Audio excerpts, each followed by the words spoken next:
Pour la majorité des pilotes qui commencent le sport auto, le Graal, c'est la Formule 1. Et pour y arriver, il faut emprunter un chemin long, souvent difficile en piste, forcément, mais aussi en dehors. Ce chemin, en fait, ressemble à une pyramide, mais il est tortueux et à mesure que vous rapprochez du sommet, ça devient de plus en plus difficile car peu sont les heureux élus à passer en Formule 1. La FIA F2 est le dernier rempart avant la F1. C'est à proprement parler dans cette catégorie que vous mettez à rude épreuve vos talents de stratégiste, de gestion de course, en plus de tout le reste. La FIA F3 demande de mettre en avant ses talents d'attaque, de dépassement, mais aussi d'intelligence de course. En fait, ces deux catégories voyagent avec le paddock de Formule 1. Elles roulent sur les mêmes circuits, pendant les mêmes week-ends. Bref, vous êtes très proche de votre but, et pourtant, encore si loin.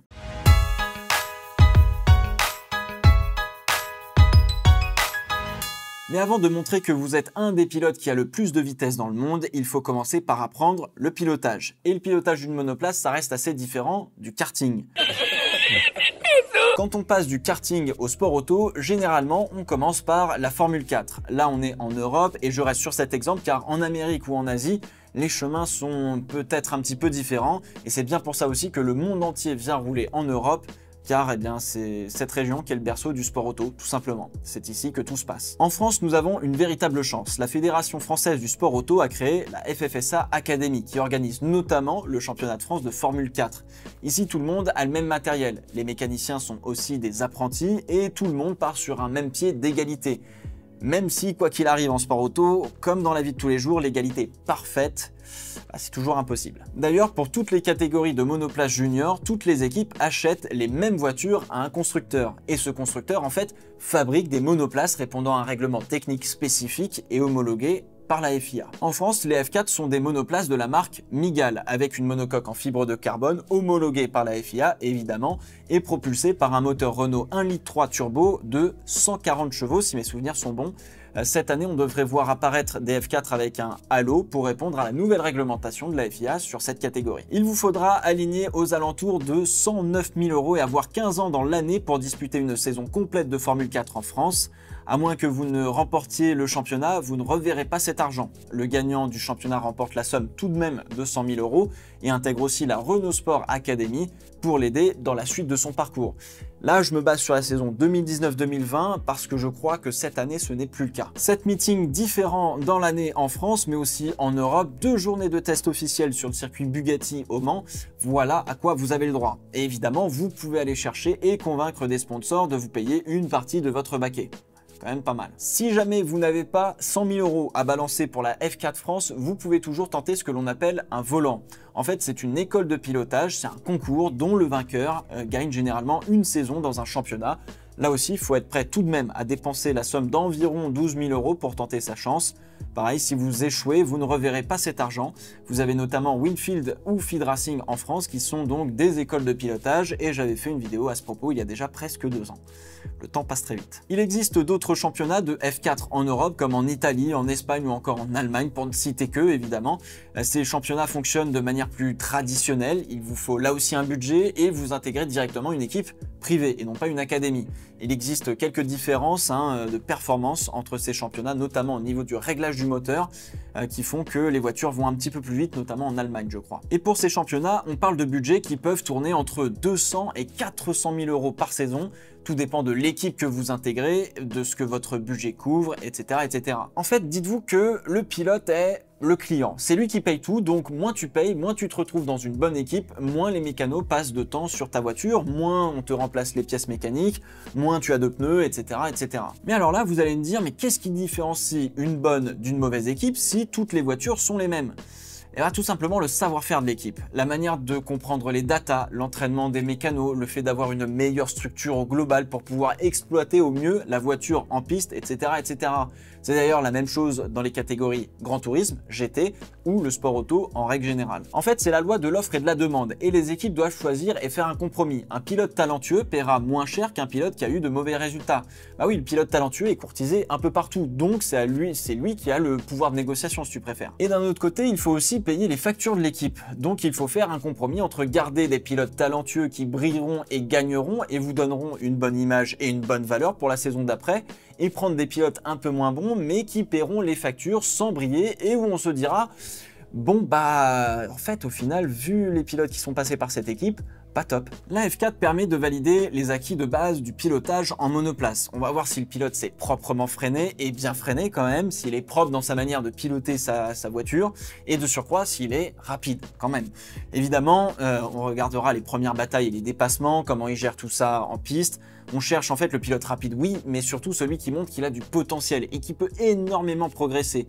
On est sur des formats de course d'environ une vingtaine de minutes, sans arrêt au stand. Bon, maintenant qu'on a remporté la F4 France, que l'on a intégré la Renault Sport Academy et que l'on a reçu notre chèque de 100 000 € après en avoir dépensé 109 000, ne l'oublions pas, on peut passer donc à la vitesse supérieure. Et avant cette année, on avait deux choix. La Formule 3 régionale Europe ou la Formule Renault Eurocup. En 2021, les deux championnats ont fusionné pour donner la Formule 3 régionale by Alpine. Le choix est plutôt simple donc, il ne reste plus qu'à aller chercher de l'argent encore une fois pour payer une partie du baquet. Oui, parce que Renault ou Alpine, enfin bon, l'académie jeune pilote du groupe Renault va pas tout payer non plus. En fait, ils vont nous aider à nous faire devenir meilleurs pilotes, à s'entraîner, à avoir des coachs, etc. Mais pour le reste, on va devoir se débrouiller un petit peu seul. Bon, notre CV est pas dégueu non plus. On a gagné la F4 France, on a intégré une académie, on est soutenu par la Fédération française du sport automobile et par Alpine. Donc a priori, on devrait aussi pouvoir rencontrer plus facilement des sponsors et plus facilement négocier que si on était absolument personne et qu'on n'avait pas du tout performé. Bien évidemment, dans ces cas-là, quand ton nom de famille c'est Schumacher ou que la fortune familiale se compte en milliards de dollars, bah c'est moins difficile. Mais généralement, les équipes en profitent pour faire payer plus cher les pilotes qui ont les moyens. Elles sont moins arrangeantes qu'avec de jeunes pilotes inconnus et talentueux.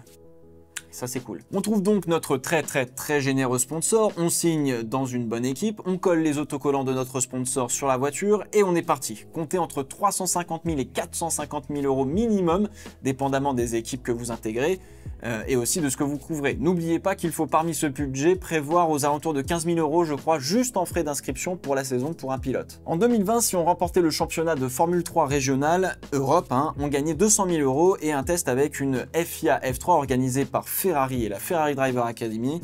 Je suppose que cette année ce sera similaire avec Alpine, mais alors là, ça, j'en sais rien. La Formule 3 régionale est une monoplace avec une monocoque en fibre de carbone fabriquée par Tatuus et motorisée par Alpine avec un moteur 1,8 litre turbo de 270 chevaux.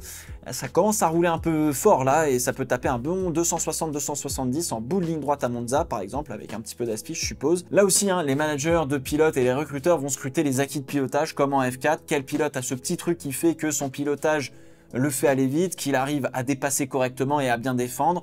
On cherche encore une fois celui qui va vite, mais surtout celui qui a beaucoup de potentiel, qui peut encore progresser et qui sait travailler avec une équipe. Ça aussi, c'est très important. Comme en F4, on est sur des courses qui durent entre 20 et 30 minutes maximum. C'est ce que l'on appelle un format de course sprint.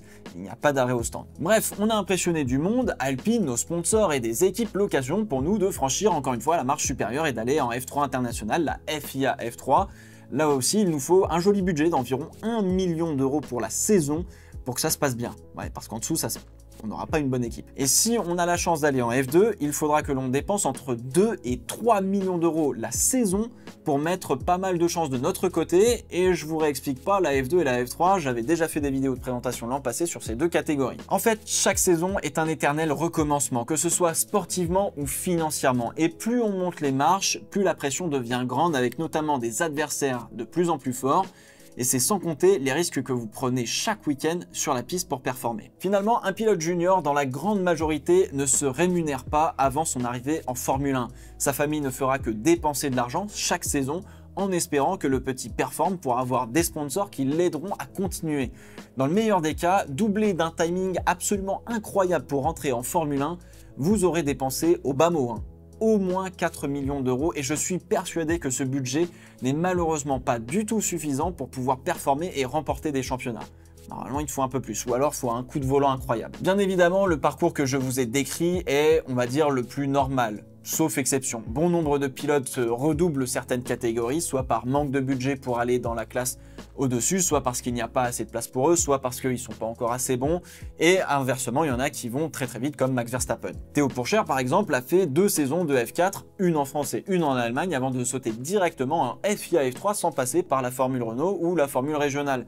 Il y a en fait finalement des choix de carrière importants à faire dès le plus jeune âge, et reculer pour mieux sauter peut s'avérer payant parfois. Il ne faut pas oublier que la F2 est la catégorie qui est probablement la plus violente, car elle est chère, vous pouvez vous faire remplacer très vite, et les portes de la Formule 1, même si vous êtes le meilleur, peuvent rester fermées parce que toutes les places sont prises. Les prix nous paraissent astronomiques, et ils le sont pour nous, mais il faut couvrir énormément de frais, et faire fonctionner une équipe, c'est payer des gens, payer des déplacements partout dans le monde, payer des voitures, payer des pièces, sans compter les simulateurs, la structure, bref, ça monte très vite, et finalement, c'est au service d'une seule personne, le pilote. Cela n'empêche que ces formules de promotion donnent du très beau spectacle. Vous avez été nombreux à regarder la F2 en 2020, un peu moins la F3 je crois, et je peux vous dire que j'ai probablement plus savouré ces deux catégories de jeunes loups que je ne le pensais.